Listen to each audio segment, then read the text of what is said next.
the keeper of the room. Imagine a room.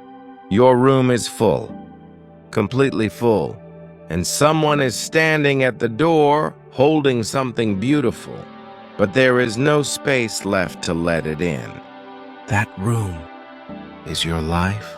In a village long ago, in a place that could be anywhere, there lived a young man named Eli.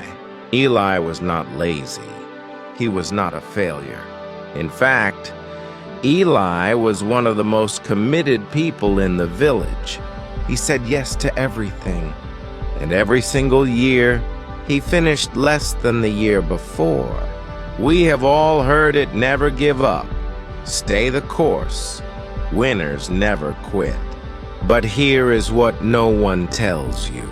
Most people are not failing because they gave up on the right thing. They are failing because they refused to give up on the wrong things. Eli had a gift. He could grow the most remarkable wheat in the valley. His wheat, the thing he was truly great at, was slowly dying. Not because he lacked talent, because the room was full.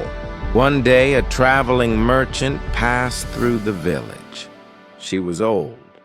She had seen 100 villages, 100 Elis. That evening, she knocked on his door. "Show me your house," she said. Eli brought her inside. Every surface was covered. She stood quietly. Then she said, "Your house looks like your life. Tell me, Eli, if someone knocked on your door tonight with the greatest gift you've ever wanted, would there be room to put it?" The merchant pointed to 3 piles in the room. The first she called the dead wood, things that used to matter but don't anymore. The second she called the borrowed burdens. The third she called the shiny traps. Things that looked important. Maybe they were important once, but they are quietly stealing energy from your real work. Eli looked at his house. He looked at his life. For the first time, he could see it clearly. Quitting is not the opposite of commitment. Strategic quitting is commitment to the thing that matters most. But ask yourself honestly, if you had not already started this, if someone offered it to you fresh today, would you choose it? There is a story about a monk who carried a heavy stone everywhere he walked.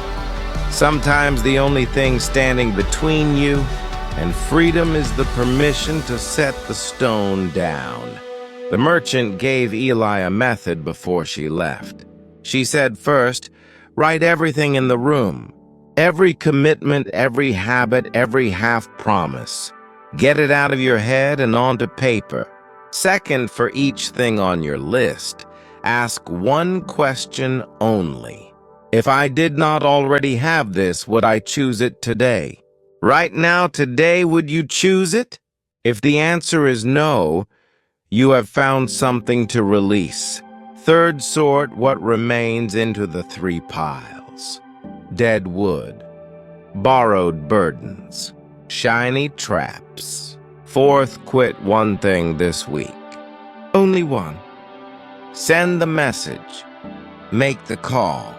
Stop. One strategic quit, done with intention and without guilt. Notice how it feels. That lighter feeling that is the room breathing. Fifth, protect the space you create. Do not immediately fill it with something new.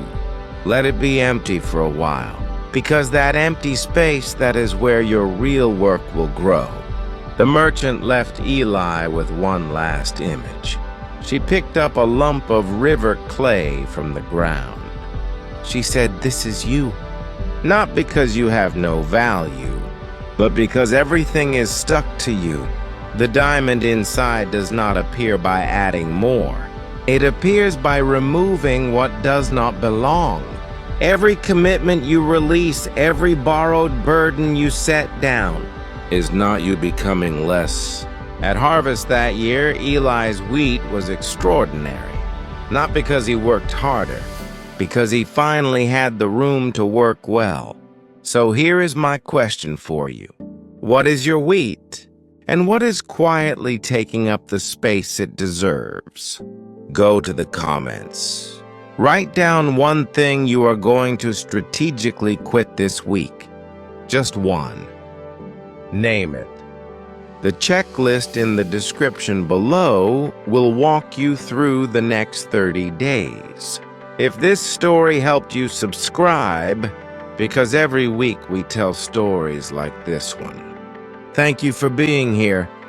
Now go clear some room.